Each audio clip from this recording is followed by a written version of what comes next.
So, when I first discovered paganism, I was a small child, right? I was probably 11 or 12 years old, okay? Little person, little skinny person. And my mum was the one who told me about it. And I can't really remember the conversation exactly, but probably went something like, "Mum, what religion are we? What religion are you?" And she said, "Oh, I'm pagan." And I said, "What does that mean?" And she said, "Oh, it means I worship the earth and the sun and the moon and the stars." And I was like, "Ah, that sounds lovely." And I started looking into it and reading about it and getting some books and going on the internet. The internet was quite a new thing at the time. It seemed to me like paganism was basically like a eco-spirituality, that it was very focused on nature and understanding that we humans are part of nature, we're one with nature, and that all life is part of this oneness, this ecosystem. Everything's connected, and paganism was really about celebrating nature and wildlife, forests,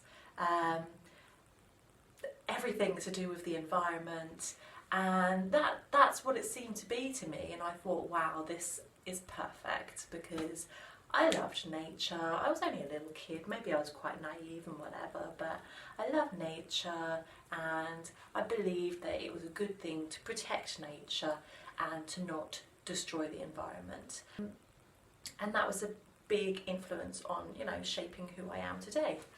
And the thing is that I realised that I had completely lost sight of this initial thing that drew me to paganism. And to me, I think that the focus in the modern pagan movement really should be about nature and the planet. And I know some people might disagree and some people might argue with that. But to me, the way that I see it is that it is born out of this need to reconnect with our environment, with nature. And the reason that we look back to our ancient ancestors of whatever culture is because we understand that people in the past led lifestyles that were technologically very different to today, and were more aware of nature, of the environment, and more dependent upon the seasons and growing their own food and things. Still today, obviously, humans grow food to live, but most of us pay somebody else to do that work for us.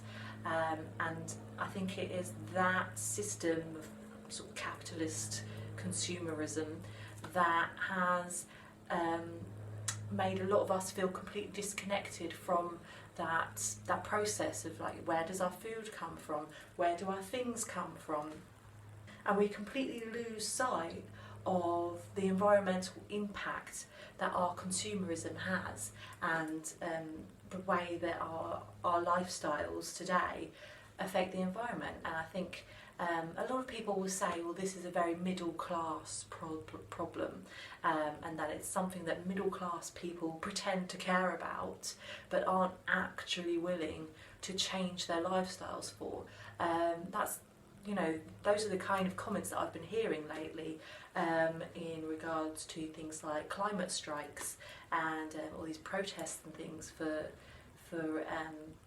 the governments to make some real changes to the way that our countries are run, in order to have less of an environmental impact and move away from fossil fuels and things like that. And some people just see that as like an impossible task, and that it is just naive and stupid to even think that it is possible for us to move away from this very plastic-filled lifestyle. And I think it's something that a lot of us are completely oblivious to in our day-to-day lives, because it's just so it's just such an intrinsic part of every day. We're surrounded by plastic, and every day we're using fossil fuels. I can hear a plane flying over, or is it a plane or a what is it? Something's flying over me right now. Planes, aeroplanes use huge amounts of fuel, and travelling by plane causes a huge amount of pollution. And there are a lot of things in our modern lifestyle that we can pinpoint as saying that they cause huge amounts of pollution. And some people find it very easy to say, well, if those people over there stop what they're doing, then that will have the biggest impact, and I can carry on living my life and my lifestyle without taking personal responsibility. And I understand why people will look at those who claim to care about nature and claim to care about the environment and say that they're hypocrites, because they'll go around, you know, on a protest saying, you know, we've got to protect Mother Nature and blah blah blah, don't cut down the forests and whatever, and at the same time they'll go back to their normal lifestyle full of plastic, full of pollution, and they won't think twice about the little things, the little tiny things in your life that you can change. And I understand why people say that it's only middle class people who pay attention to this, because they have the luxury of time and money, and working class people will complain that they don't have money to buy all these environmentally friendly products. They don't have money to make these choices and change their lifestyle, because they're locked into usually a system of debt and wage slavery, and you know, they've got high rents and low pay, and they don't have the time in their life to even be thinking about these environmental concerns, because they're too busy just trying to survive day to day, you know, with the little money that they have, and they just buy whatever's cheapest, and that's how they live every day. They just buy whatever's cheap, and they don't think about the environmental impact. They only think about the impact to their pocket and their lifestyle, and making things easier for themselves to survive. And I'm not going to stand here and say that you're a bad person for doing that, because I do that as well. I definitely do that as well. And I've looked at myself, and I've looked at my own lifestyle and the way that I've been living for the past 10, 15, 20 years. And I've seen, you know, the fact that I have just put things out of my mind when it comes to the environment, and my priorities haven't been where they could have been, because I was too busy just thinking about, you know, how am I going to have enough money to pay my rent? How am I going to do this, that and the other? And also feeling like this pressure to be part of modern society, to look a certain way, to dress a certain way, to do certain things that are expected of somebody to be part of the mainstream, the way that everybody behaves, and to not go against the grain. Going against the grain can be really fucking difficult. It means that you risk connections with people. You risk your connection with your community, because you can become alienated, and you can become rejected by that community, because you're going against the grain, and they might look at you and think that you're up on this high horse of being so much better than everybody else because you care about the environment and whatever, and they look at you and they think that you're better than everybody else, and they don't like your attitude.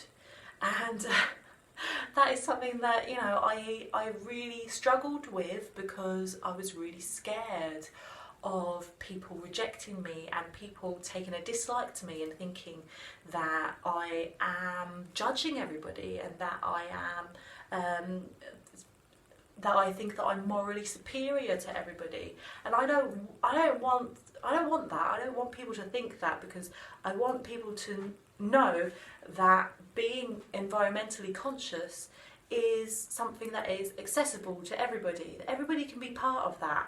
Everybody can join in that. And I'm seeing more and more people get involved lately, and more people start talking about it and start actually thinking, you know, well, what are the things that I can personally do?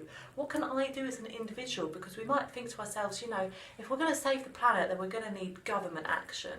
That's the only way, is to have government action, and to, you know, tax the fossil fuels, and to prevent companies, corporations from causing pollution, and to just stop them with laws, make it illegal to harm the environment. And yeah, that is 100% part of the solution. Is we really do need government action, but we can also look at our individual responsibility as people to make certain choices with our lifestyle. And I know it's a huge challenge, it's difficult. So I've realised that there are a lot of things that I can do personally to change my lifestyle, and they are big challenges, but I want to take them on one step at a time, slowly get there.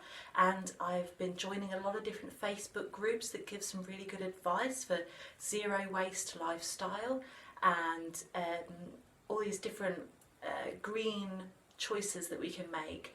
And I've been looking at my spirituality, the way that I practice paganism, and thinking about you know, the tools and things that I buy, the consumerism. And I look at my altar now and I think, you know, all of these things, you know, why have I chosen these things? Is it because of my connection with nature, and because this is nature worship, and worshipping Mother Earth, and all of these, you know, aspects of nature, the earth, the universe, because that is what is important to me, my connection with the universe as nature. And that's more important than anything else to me. That's where I get everything, my spirituality from, is from that connection with the all, the whole system, part of this ecosystem. And so is this really benefiting me? Is this helping me? So I've been taking a long, hard look at it, and I've been thinking, you know, about these choices that I'm making, and whether those choices are really conscious of the environment, or whether they are more driven towards fitting in and appearances and being part of community. You know, a lot of us get sort of blindsided by, you know, our need to be accepted by a community, and having a certain appearance, you know, coming across a certain way.